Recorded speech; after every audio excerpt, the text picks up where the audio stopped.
La canicule et la sécheresse se ressemblent et se ressentent sur les cultures de maïs, les prairies et l'élevage sur le monde paysan. Pour faire court, en Angola, d'après l'UNICEF, le nombre de personnes en besoin d'assistance alimentaire a plus que triplé, passant de 250 000 en janvier à 850 000 en mars dernier dans la seule province de Kouénéné. En outre, 2500 enfants de moins de 5 ans ont été soignés pour une malnutrition aiguë sévère entre janvier et mars dans la province de Kouénéné, Bié, Namibe, Luanda, Nord-Est et Ouyala. Par ailleurs, du moins, ajoute l'Organisation des Nations Unies pour l'enfance, 500 000 enfants pourraient manquer de nourriture en quantité suffisante. Ce tableau de l'Angola est semblable, sinon pire, d'une région à une autre sur le continent du fait des effets du dérèglement climatique qui affecte l'agriculture. Alors, sécheresse et famine. L'agriculture africaine face au changement climatique, c'est bien sûr de ce thème que nous allons débattre ce matin. Et pour en parler, je reçois pour vous un spécialiste du climat et un fermier, Dr Hervé Koumassi. Bonjour. Bonjour, monsieur. Je rappelle que vous êtes hydroclimatologue et maître assistant des universités à Bobé-Calavi. Merci d'être sur ce plateau. C'est moi qui vous remercie. En face de vous, c'est Athanase Kadia. Il est pasteur dans sa vie dédiée à Dieu, mais doctorat en coaching et en même temps un fermier. Merci d'être sur ce plateau. Merci. Bonjour tout le monde, bonjour les auditeurs. Alors, selon la célèbre revue scientifique internationale Science, eh bien, l'Afrique australe et l'Asie du Sud seront des régions du monde dont les productions agricoles seront les plus affectées par le changement climatique d'ici à 2030. Docteur, est-ce que vous pensez que nous sommes déjà dans ce cycle de dérèglement climatique qui affecte davantage la production agricole? Merci beaucoup. Et je crois que nous sommes déjà en plein dans ce cycle de changement climatique. Et quand vous observez un peu partout, vous allez voir que de plus en plus, il y a les phénomènes extrêmes qui sont en réalité des manifestations des changements climatiques, dont notamment les inondations, la sécheresse, les pluies tardives, les vents violents et forts. Donc le phénomène est déjà là. Mais si rien n'est fait, le phénomène va s'accentuer d'année en année. La preuve, depuis 2010, où on a eu cette inondation catastrophique, on n'a toujours continué pas à enregistrer des inondations. On n'a toujours pas enregistré ces sécheresses. Les sécheresses, c'est un phénomène qui est un peu plus discret, mais qui crée beaucoup plus de dommages aux populations. L'inondation, on voit ça tout le temps, c'est perceptible, contrairement à la sécheresse. Alors la menace, elle est là, palpable, docteur en coaching, mais fermier. Pasteur Kadia, est-ce que vous avez déjà semé cette année? Oh, vraiment, c'est un problème sérieux. Au fait, cette année, on a observé quelque chose. On a commencé par voir la pluie déjà en janvier, la pluie en février. Alors qu'au temps normal, au sud du Bénin, nous commençons par planter les maïs vers fin mars et le mois d'avril. Maintenant, on a essayé, comme la pluie on voyait la pluie déjà début mars, certains ont semé, espérant que ça va marcher. À la longue, on a vu que vraiment la pluie a cessé. Maintenant, en avril, où certains ont espéré semer également, on a observé la rareté de la pluie. Et maintenant, c'est en mai qu'on est en train de voir la pluie venir alors qu'on devait déjà semer en avril. Ça fait que ce qu'on a semé début mars, il y a eu problème, ils n'ont pas évolué comme il faut. Maintenant, ce qu'on a mis en terre, normalement en avril, on commençait par manquer d'eau. Maintenant, les pluies qui ont commencé en mai, maintenant, on va voir ce que ça va donner. Mais ce qui est clair, ça va affecter la récolte. Naturellement. Alors, est-ce que vous pensez, en tant qu'hydroclimatologue, qu'il n'y a pas plu de mars à aujourd'hui? Bon, je crois que quand on voit un peu les relevés, le pasteur a dit tout à l'heure qu'on a eu les pluies en janvier. C'est un phénomène normal. Mais janvier, c'est un phénomène normal. Au fait, on appelle ça des pluies précoces. Mais alors, les climatologues raisonnent en termes de quantité reçue sur une période donnée. Et c'est par rapport à ça qu'il faut voir. La sécheresse n'est rien d'autre que l'état de l'atmosphère, de l'environnement ou du sol qui correspond à un déficit dont la période est suffisamment longue pour affecter les écosystèmes, que ce soit l'écosystème cultivé naturel, que ce soit le pâturage naturel ou d'élevage. Alors, quand on analyse correctement, on a vu qu'en réalité, c'est des poches de sécheresse que nous sommes en train d'enregistrer. C'est des épisodes de sécheresse qui ne sont pas de longue durée, qui normalement ne devaient pas se produire si on devait rester dans la normale. Donc, mais actuellement, est-ce que nous sommes dans la normale? Non, nous ne sommes pas dans la normale. Parce que la quantité d'eau espérée qu'on devait avoir, nous sommes en dessous de cette quantité-là.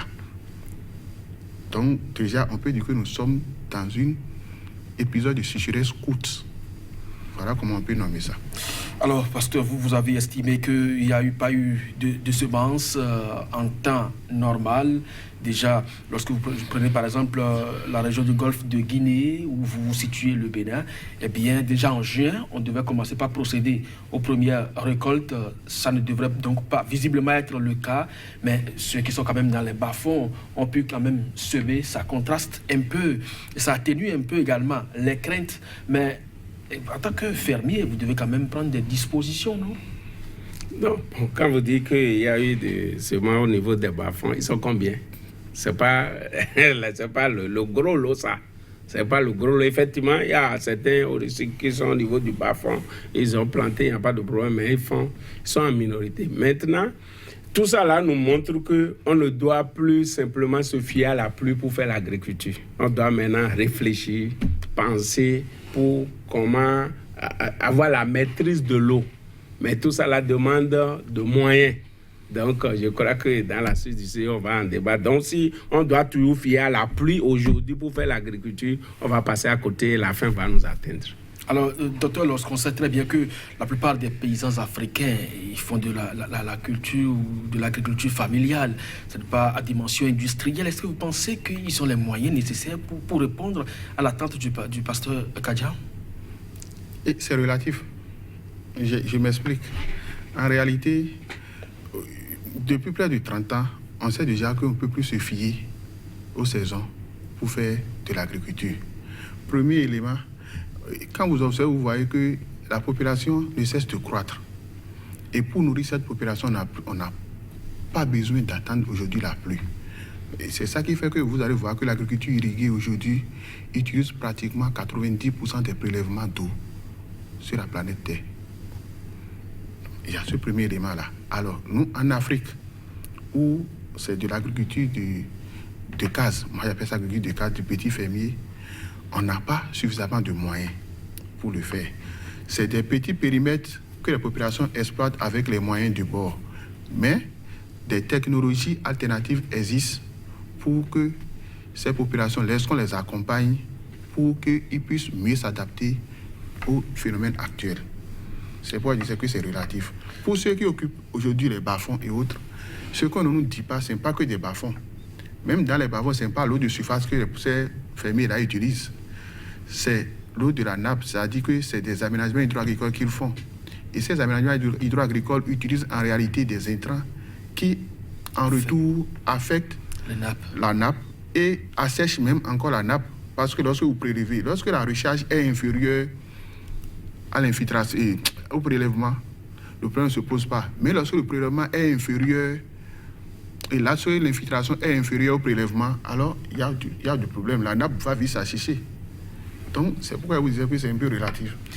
Alors, selon l'Organisation météorologique mondiale, la sécheresse qui sévit dans la Corne de l'Afrique, par exemple, risque fortement de s'aggraver dans les 3 mois à venir, plaçant donc plusieurs pays au seuil d'une urgence humanitaire. Une grave sécheresse donc qui s'annonce à l'est de l'Afrique. Aujourd'hui, l'Afrique de l'Ouest également est menacée.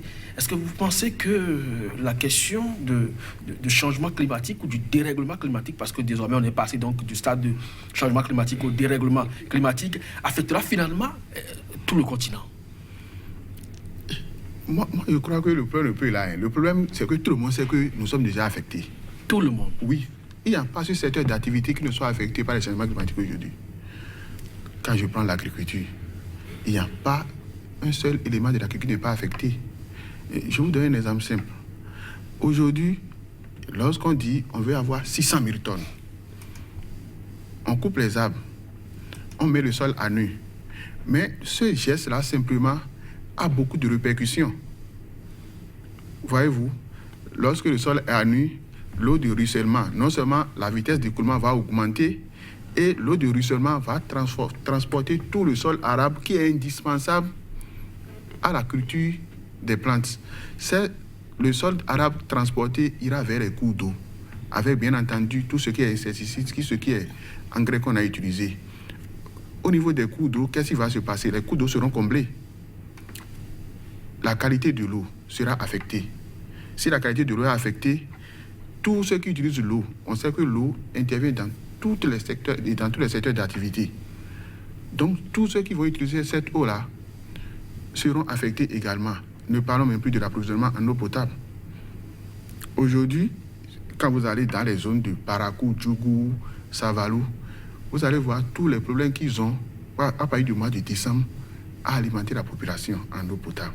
Parce que c'est les eaux de surface que que la SONEP utilise là pour alimenter la population en eau. Déjà, décembre, janvier, les cours d'eau s'assèchent. Donc, ils ont du mal à approvisionner les ménages en eau. Vous ouvrez les robinets, vous entendez un bruit, vous allez croire que c'est de l'eau qui veut sortir, mais en réalité, c'est de la poussière. Oui, donc partout.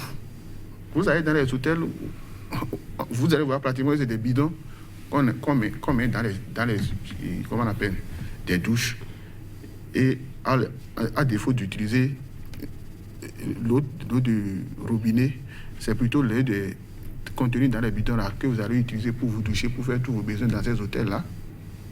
Donc aujourd'hui, tous les secteurs sont déjà touchés. Pasteur Kadja, il y a des craintes. Vous avez peur en tant que fermier? Ah oui, ça c'est normal. Parce que tout ce que le spécialiste dit là, et nous observons ça. Et parce que quand ce problème-là agit sur l'agriculture, ça va entraîner la diminution de la production. Là, il y aura flambé des prix. Et comment on va faire face à ça? Aujourd'hui, hier, par exemple, à 1 $, le maïs, déjà, le tongolais à 200 francs. On ne sait pas d'ici 1 mois, 2 mois, combien ce serait. Donc, il y a vraiment crainte que les décideurs, les gens concernés puissent réfléchir par rapport à ça. Parce qu'il y a vraiment ce danger-là qui nous guette. Si nous ne mangeons pas, nous ne pouvons rien. Et les experts ont montré même que s'il y a malnutrition, ça agit même sur le PNB d'un pays.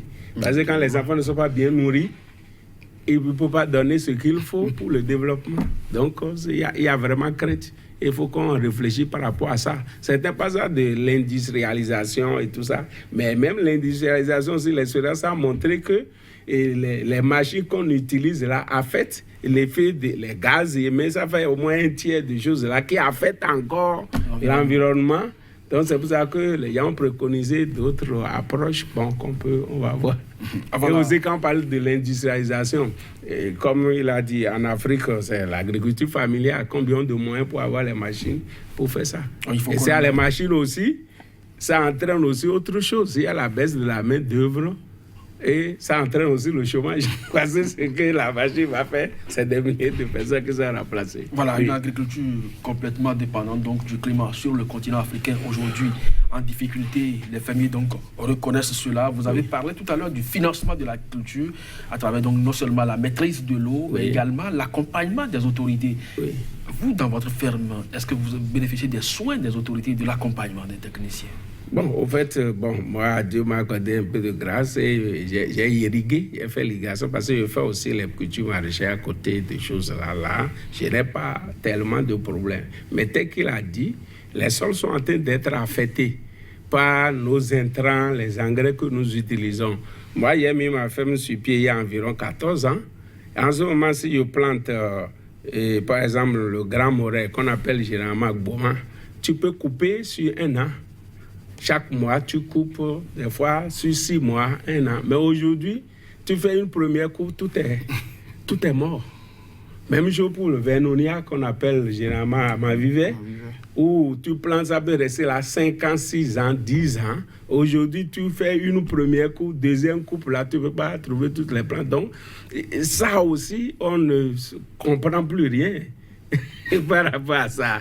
Alors, hydroclimatologue, Dr Koumassi, qu'est-ce qui explique cela? C'est vrai que vous avez déjà parlé des surfaces emblavées avec des fortes pluies, par exemple, qui vont drainer l'espace arable vers les cours d'eau où s'engendre en même temps un certain ensablement des cours d'eau et avec tout ce que ça comporte comme pesticides et autres à l'intérieur, donc pour les habitants de l'eau, donc les poissons et autres. Mais à la surface ici, qu'est-ce qui peut expliquer ce qu'il explique, ce que le docteur Kadia est en train d'évoquer là? Oui, en réalité, il y a ces deux possibilités. Lorsque le sol arabe, les intrants que nous utilisons, ces intrants-là, en réalité, affaiblissent un peu ces cultures-là. Aujourd'hui, vous allez voir les variétés de piment, 2 jours, 3 jours, même si ce n'est pas complètement, mais ça commence pas à se décomposer. C'est des variétés qui sont appelées à être consommées juste après la production. Les véronières dont nous parlons aujourd'hui, il n'y a pas que ça. C'est ces variétés-là, les intrants qui sont utilisés. Mais on tente de régler un problème, mais on crée encore d'autres problèmes en réalité.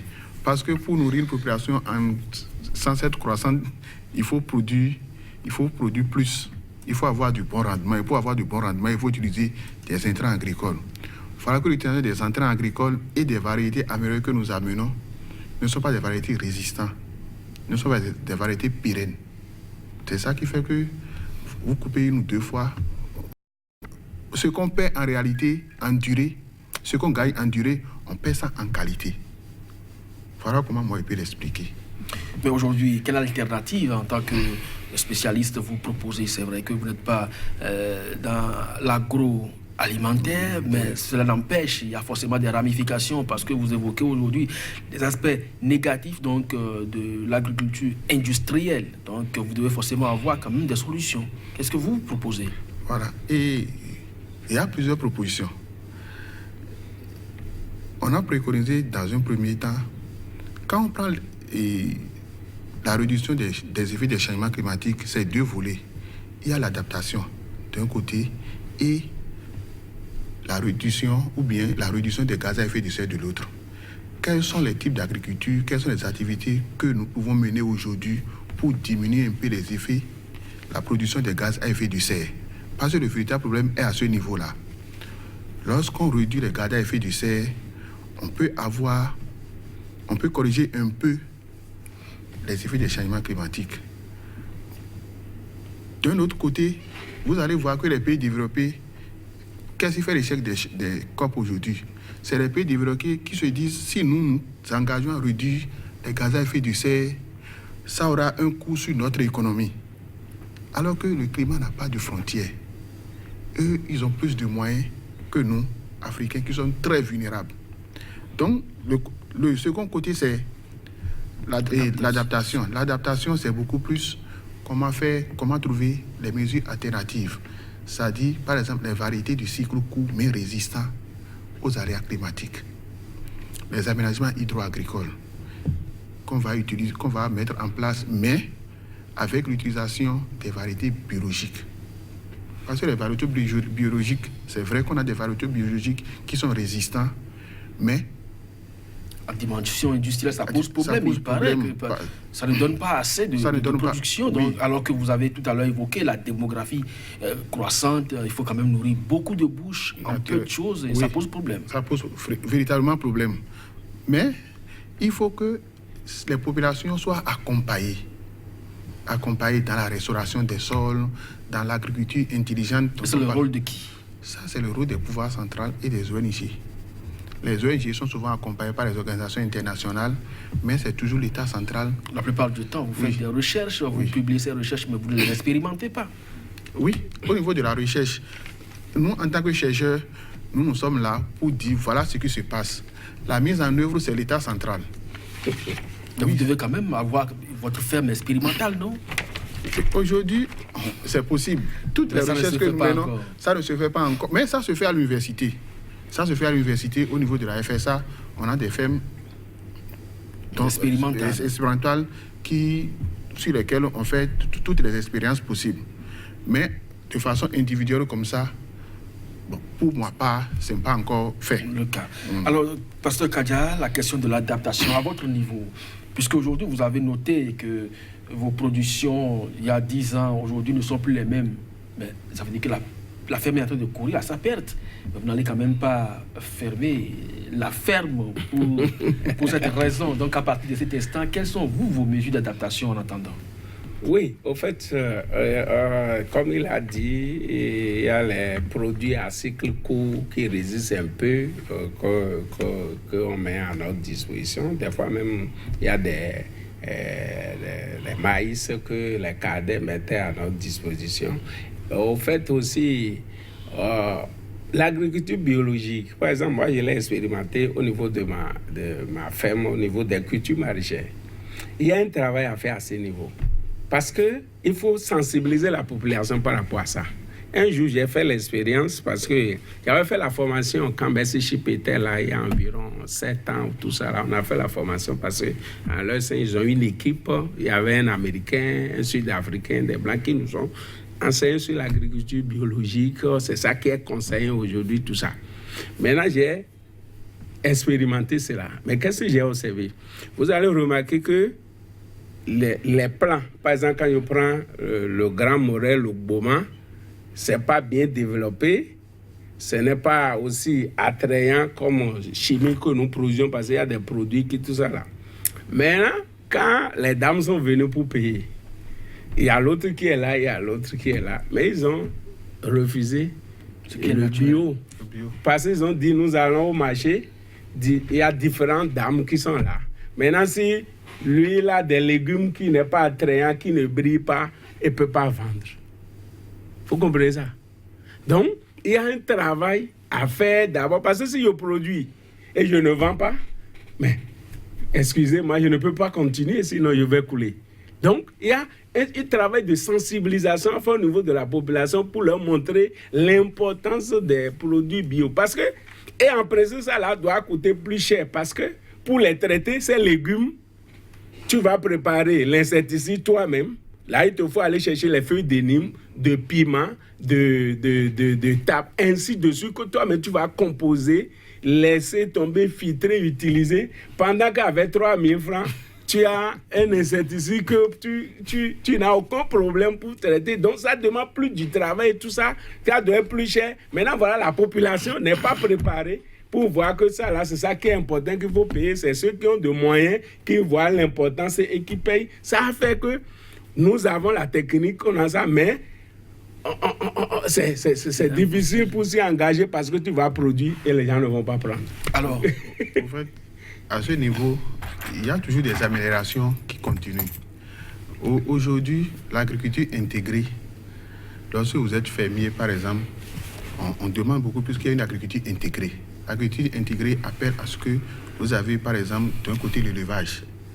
Lorsque vous prenez les fesses de ces animaux-là, cela vous permet, en réalité, d'apporter l'engrais nécessaire aux cultures. Et quand vous le faites selon les recommandations, vous avez pratiquement les mêmes aspects que ce qu'on a côté bio et chimique.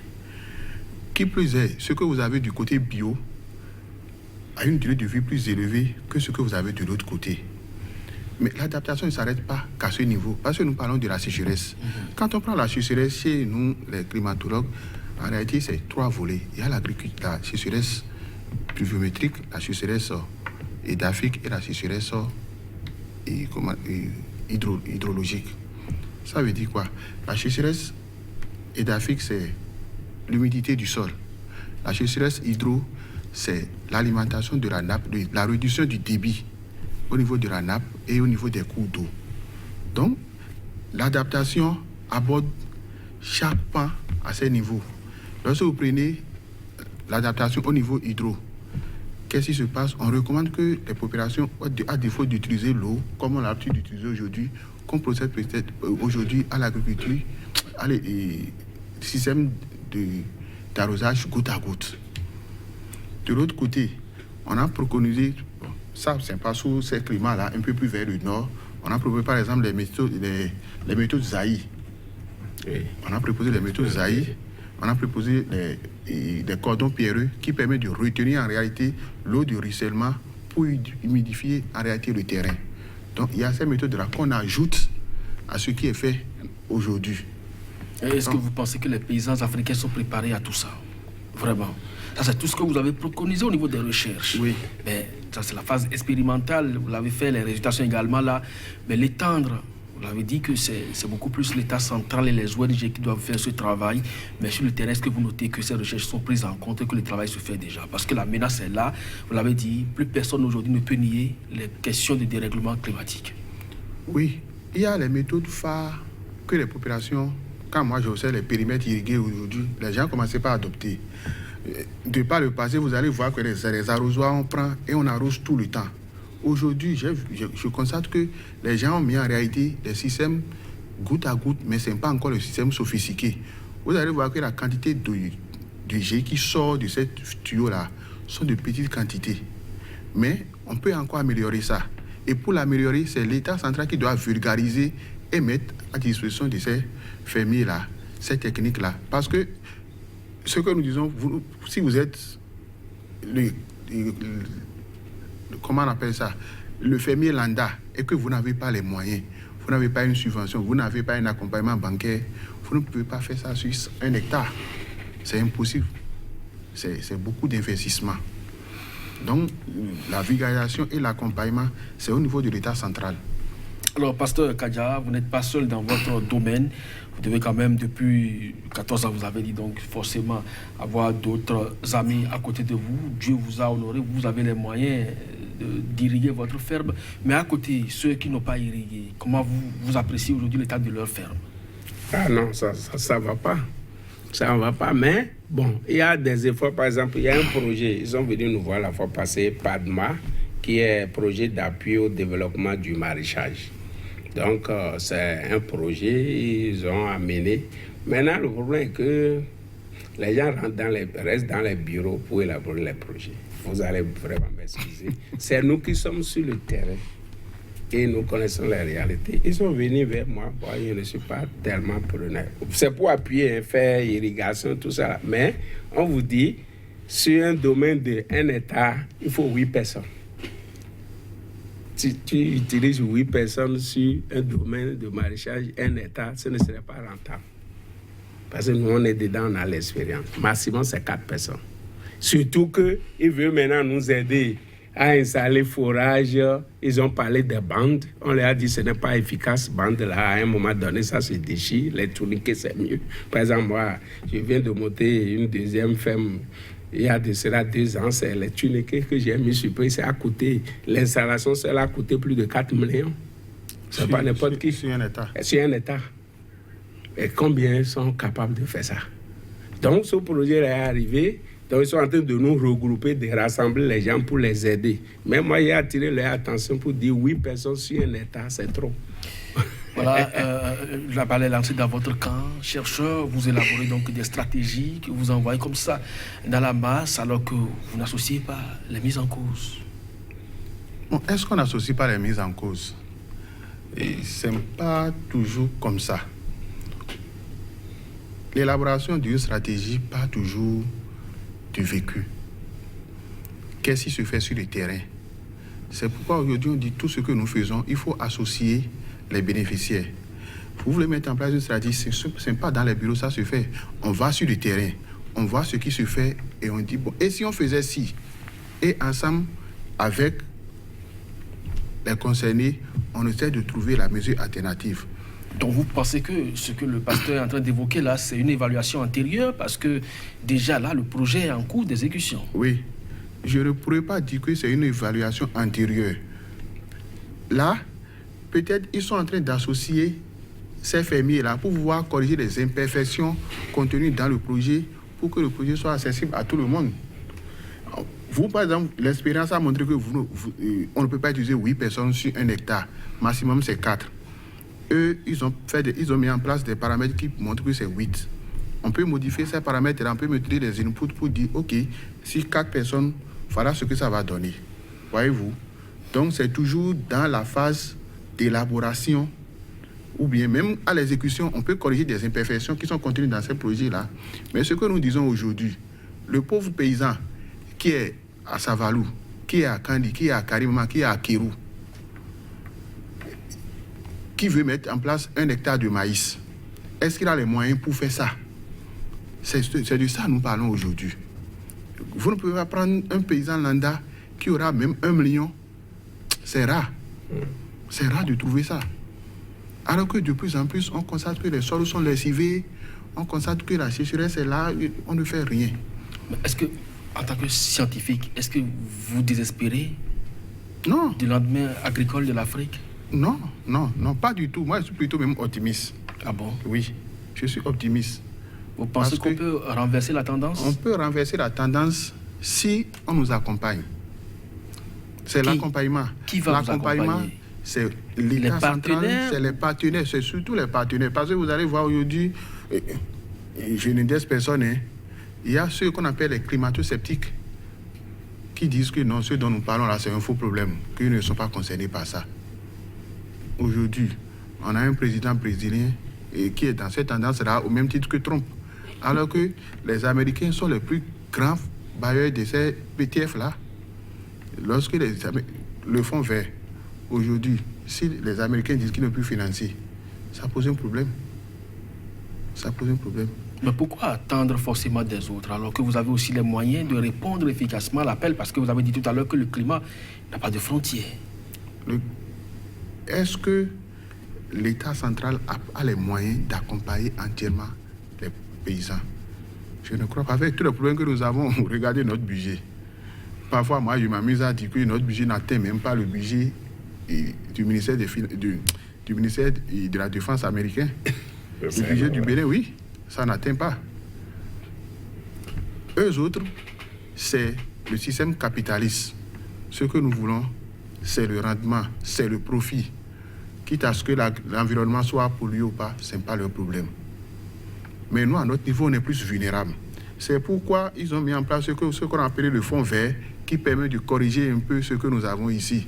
Mais pour accéder à ce fonds-là, c'est un autre problème que je ne voudrais pas aborder ici. Pasteur Kadia, vous êtes désespéré? Vous voyez l'avenir sombre pour l'agriculture africaine? Non, il faut toujours espérer. Quand on vit, il faut toujours espérer. On a vu aujourd'hui, on n'a pas vu demain. Il suffit que nous prenions conscience de la situation et que les décideurs politiques, les ONG, les chercheurs se voient chaque fois et réfléchissent pour réfléchir sur les voies et moyens pour sortir d'une telle situation. Et comme il a dit, les pays développés, ce sont eux qui polluent plus l'environnement que les pays africains. C'est ce que les gens ont toujours dit. Mais lorsque aujourd'hui vous parlez de l'emblavement des surfaces pour cultiver certaines cultures qui n'entrent évidemment pas dans la consommation à l'étape finale, le coton par exemple, vous polluez aussi les nappes, vous polluez le sol. Et là, ce n'est pas forcément la pollution de l'air. Oui, mais c'est à une échelle vraiment infirme. Tous les pays aujourd'hui se battent pour atteindre des seuils de production extraordinaires. Hein? Oui. Surtout en Afrique de l'Ouest. Surtout en Afrique de l'Ouest. Alors, puisque c'est une production qui amène directement de l'argent. Donc content avec le capitalisme également sur le continent. On n'est pas content, nous sommes dedans. Le pasteur a dit tout à l'heure, lorsque vous mettez en place votre périmètre, ce qu'on a en tête, c'est quoi? C'est le profit. C'est le profit. Au fait, il y a un télescopage entre l'environnement et le développement durable aujourd'hui. Alors que le développement durable est reposé sur l'environnement qui est le support. Toutes les activités que nous menons, c'est dans l'environnement. Voyez-vous? Donc, pour mieux préserver l'environnement, il faut revoir autrement le développement. C'est pourquoi, avant c'était le développement, on dirait, on a quitté le développement durable, que d'aucuns appellent développement soutenable. Voyez-vous? Donc, moi je crois que on peut espérer. On peut espérer. Pasteur Kadia, on parlait donc de la pollution. Vous estimez tout à l'heure que ce sont les pays occidentaux, les pays développés qui polluent davantage. C'est le discours que tout le monde tient. Mais comme on vient de le constater, il y a des pesticides que vous utilisez dans l'agriculture qui polluent davantage le sol, alors que quand on parle de climat, c'est beaucoup plus sur la terre que cela repose. Oui, comme il a dit, ça c'est infime par rapport aux grandes industries, aux usines qui tournent à longueur de journée. Moi, j'ai fait quelque temps aux États-Unis, mais c'est pas possible. C'est l'industrialisation. Tout ça là émet des gaz à effet de serre. Les machines roulent 24 heures sur 24. Ils doivent contribuer. Par rapport à ça. Donc, comme il a dit, il doit y avoir des ONG dans ce sens et tout ça là pour vraiment appuyer. Maintenant, à notre niveau, dans nos pays, des fois, il faut copier les autres. Quand vous voyez les pays africains, vous allez voir que l'agriculteur est vraiment en difficulté. Montrez-moi une personne qui est vraiment épanouie en agriculture, qui est devenue milliardaire en agriculture, c'est difficile. Maintenant, pourquoi? Surtout au niveau de l'Afrique, Bénin et autres. L'agriculture n'est pas subventionnée. Et quand vous prenez l'agriculture, il y a 3 phases. Il y a les intrants, il y a la production même et il y a la commercialisation. Ça fait 3 étapes. Maintenant, quand tu prends les 3 étapes, ce qui n'est pas rentable, c'est la production. Naturellement. La production n'est pas rentable. Maintenant, les pays développés ont compris cela. Et ils ont mis des taxes au niveau des intrants, des taxes au niveau de la commercialisation, et on prend ça pour venir subventionner la production. Parce que quand sans la production, il n'y a pas intrant, il n'y a pas commercialisation. Maintenant, si on ne réfléchit pas pour commencer par faire la même chose dans les petits pays que nous sommes, on aura de problèmes. Allez à Ouéhola et regardez les jardiniers, s'ils sont épanouis. Combien d'entre eux ont de voitures? Ça dit, c'est le suivi, quoi. Comment on va faire, on doit manger. Parce que ce n'est pas subventionné. Alors que quand tu prends les intrants, il y a de bénéfices sur ça. Quand tu prends la commercialisation, il y a de bénéfices. Donc les pays développés ont compris et ils mettent des taxes sur les intrants, des taxes sur la commercialisation pour venir subventionner l'agriculture. Parce que si les gens ne produisent pas, et c'est ce qui se passe quand les gens sont sur nos fermes et ils travaillent, le salaire qu'on leur paie, quand ils trouvent mieux ailleurs, ils abandonnent. On est ici maintenant, on est en train de parler. Il va sonner tout à l'heure 13h. Quand il va sonner 13h, les gens vont quitter les bureaux, ceux qui sont là-bas, ou dans les ministères, tout ça là, ils vont partir dans les restaurants, ils vont manger quoi? C'est le produit. Si nous, on ne produit pas, ils vont manger. Mais eux, ils sont dans la climatisation. Ils ont de gros salaires. Et nous qui sommes au soleil, qui les nourrissons, si on ne nous fait rien, et un jour on trouve mieux, tout le monde s'en va, on va voir ce qui va se passer. Vous n'allez pas manger. Vrai ou faux? Alors, technicien. Est-ce qu'il n'est pas question là, de vous n'avez pas mangé, vous êtes dans les champs climatisés, vous êtes dans les bureaux climatisés de belles voitures. Maintenant, vous sortez, vous allez manger. Le producteur qui est au soleil, là, vous l'oubliez. Alors, la subvention des productions, c'est possible? Vous croyez à ça? Moi, sur le continent noir? Ça se fait ailleurs, donc c'est possible. C'est une question d'organisation. Mais ça, c'est pas aujourd'hui que ça date. L'industrialisation dans les autres pays, nous l'avons étudié. Au fait, c'est ça que je dis. Moi, par exemple... ce jour. Moi, par exemple, je donne souvent l'exemple des exemples terre à terre. Moi, il fut une année, je crois que c'était en 92, où, à l'issue d'une campagne cotonnière bien réussie, mon papa était content. J'ai été surpris de voir que ce qu'il a engrangé sur 1 hectare, c'était 70 000. Il était content pourtant. Il était content. Mais c'est aujourd'hui que je vois qu'en réalité, le gars, il souffrait. 70 000 francs pour 1 hectare.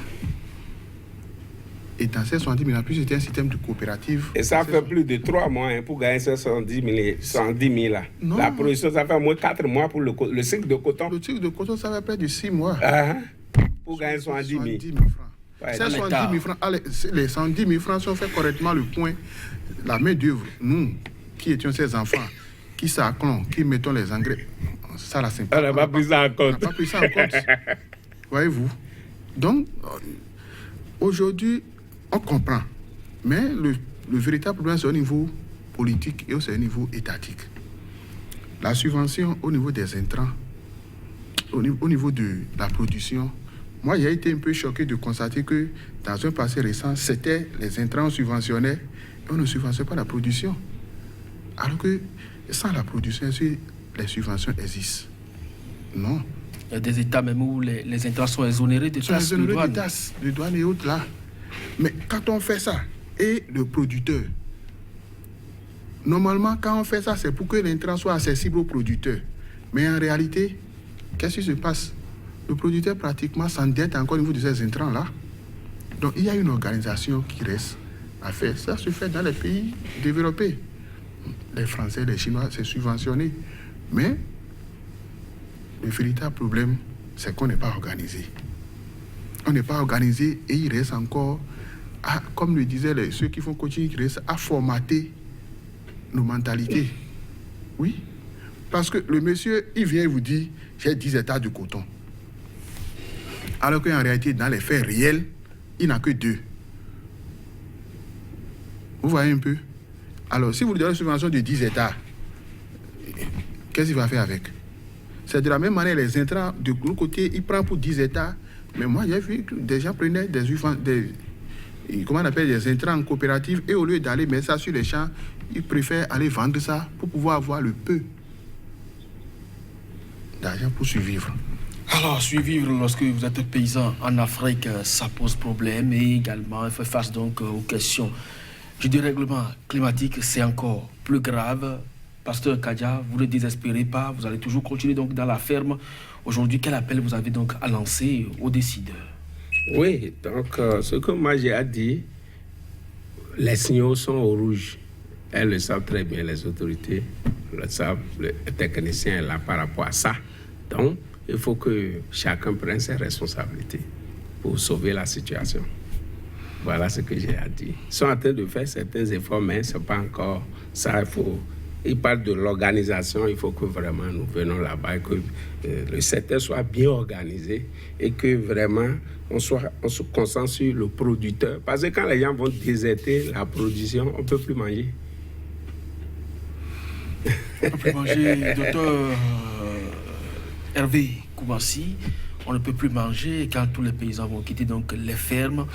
Vous appelez aujourd'hui à une certaine organisation du secteur et pour qu'un regard bienveillant soit porté désormais sur les producteurs beaucoup plus. Mais est-ce que vous avez l'impression que la famine menace déjà avec cette perturbation climatique que nous avons au niveau de la pluviométrie? Oui. Les perturbations observées aujourd'hui présagent d'un lendemain un peu sombre au niveau des rendements agricoles, surtout cette année. On a fait des simulations qui montrent qu'il faut que nous prenions des mesures, sinon la période de soudure sera vraiment longue. Et quand on parle de la sécheresse un peu, ce n'est pas seulement au niveau de l'agriculture. Le doyen disait tout à l'heure que nous sommes dans les climatiseurs. Ce matin, moi je prenais sur une chaîne internationale qu'il y a des coupures intempestives au Zimbabwe liées à la sécheresse. Parce que le niveau de cours d'eau a diminué, le débit est tellement faible que les barrages électriques n'arrivent plus à tourner. Donc, ça fait 8 heures de coupure par jour. Est-ce que dans ce contexte-là, même, comment on appelle, le Yakowi peut rester dans son bureau et travailler? Non. Si vous sortez et que vous ne trouvez pas à manger, est-ce que vous pouvez travailler? Non. Si vous sortez, vous ne pouvez pas trouver de l'eau à boire. Vous ne pouvez pas trouver de l'eau de bonne qualité à boire si vous pouvez travailler. Non. Donc, c'est la sécheresse, tout comme tous les risques climatiques, impacte tous les secteurs d'activité. Il n'y a pas ce secteur d'activité qui est épargné. Ce que moi je propose, c'est qu'on regarde beaucoup plus au niveau de l'organisation. Si nous nous organisons correctement, on peut faire quelque chose. On peut faire quelque chose, mais si on ne s'organise pas, le pire peut arriver. Naturellement. Merci donc à vous, docteur Hervé Koumassi, maître assistant des universités, hydroclimatologue de formation. Merci donc pour vos éclaircissements. Merci à vous, Athanase Kadja, pasteur, doctorant en coaching et également fermier, pour vos apports de fermier sur ce plateau. C'était donc votre émission consacrée à la sécheresse et à la famine qui plane éventuellement sur le continent africain du fait donc des effets du changement climatique. Vos contributions pour parfaire cette émission sont attendues et également vos apports. Si vous êtes également intéressé par ce genre de sujet, manifestez-vous afin que le climat qui n'a pas de frontières puisse quand même recevoir votre coup de pioche pour son amélioration sur le continent africain. Chacun à tous, merci de nous avoir suivis sur Ici et Ailleurs et à très bientôt.